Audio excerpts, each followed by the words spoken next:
Hey everybody, so our low today is to be able to use expanded noun phrases.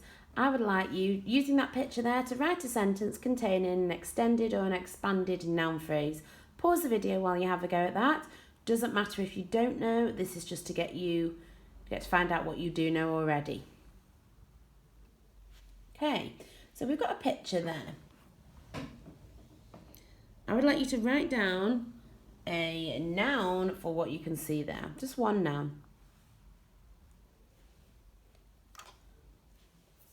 So the noun I've written down is woman, and I'm going to expand that noun to give more detail. So I have now got the mysterious woman in black. So I've put an adjective before it. That's an easy fix. We can all do that. So you could add two adjectives if you wanted. And I've also put in a determiner or an article, the mysterious woman. And then I've extended it past the noun as well. And I've written in black. I have not included any verbs, remember. So the original single word woman has been expanded. There we go. So now the term noun phrase, just a quick recap from yesterday, refers to a group of words which act like a noun. So we're expanding that noun, turning it into a noun phrase, all talking about that same noun. So they can go before, like the black dog, after the dog with the black coat, or before and after. But they are changing the meaning of the noun, they are adding meaning to the noun. So they have to have words in front of them, which is determiners, articles. So your articles are at, and the, and articles are also types of determiner. Determiners such as that, yours, mine, my. And obviously adjectives, we know about that, but they do not include a verb. As soon as you get to a verb, your expanded noun phrase needs to stop. And then sometimes you'll have a noun that acts like an adjective. So the lemonade bottle. So we're describing the bottle to say it is a lemonade bottle. Okay, so noun phrases enrich your writing, they make it better. We're going to look at the following passage, and I've highlighted the nouns for you. So the sentence says, the teacher raised his eyes and looked at the class. And I'm sure you know by now that the nouns within that are teacher, eyes and class.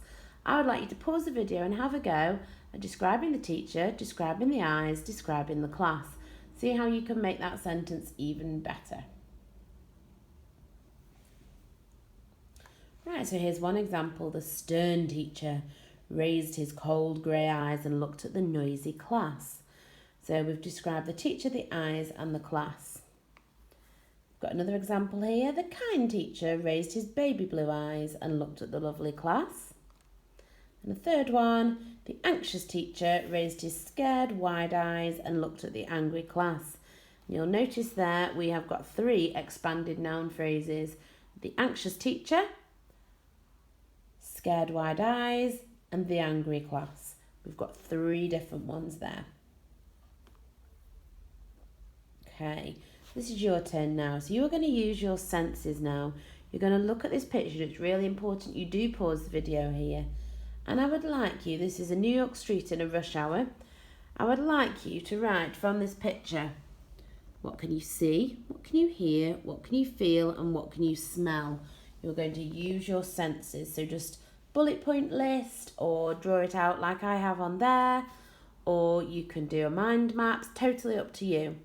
So there is the picture, pause the video, what can you see, what can you smell, what can you hear, what do you feel?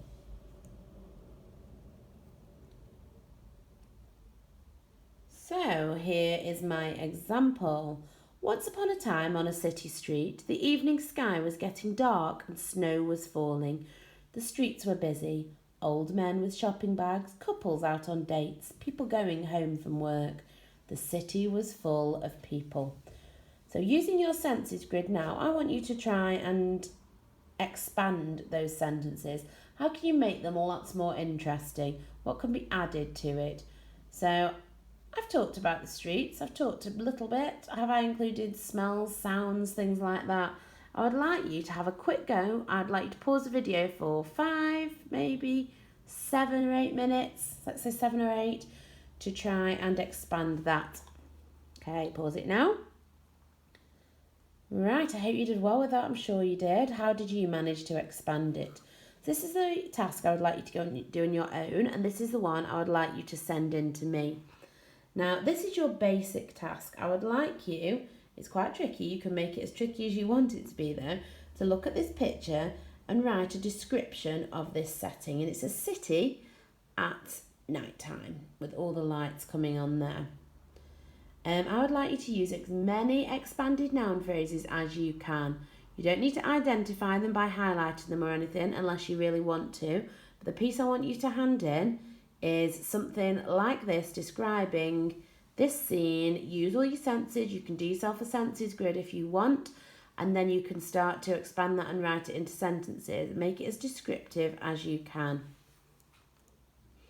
So my basic one there is the buildings were tall and close together. In the sky the sun was setting, the river was calm, the bridge was still. All of the lights were coming on. This city felt lonely. That's your task.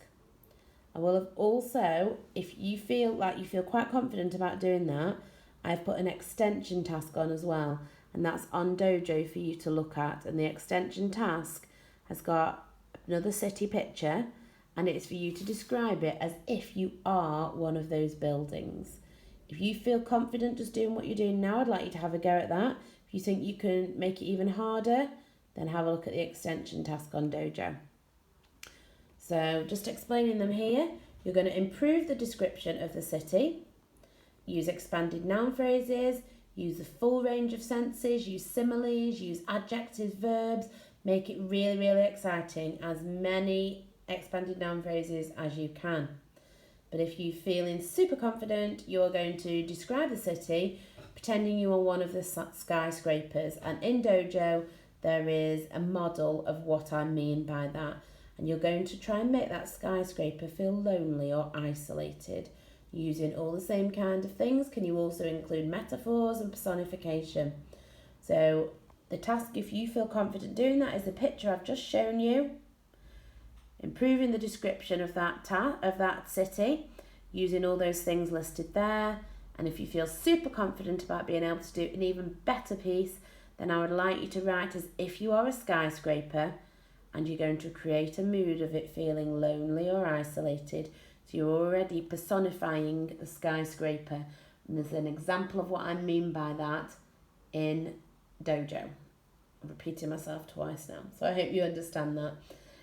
Good luck, and this is the piece that I would like you to hand in. Look forward to seeing it.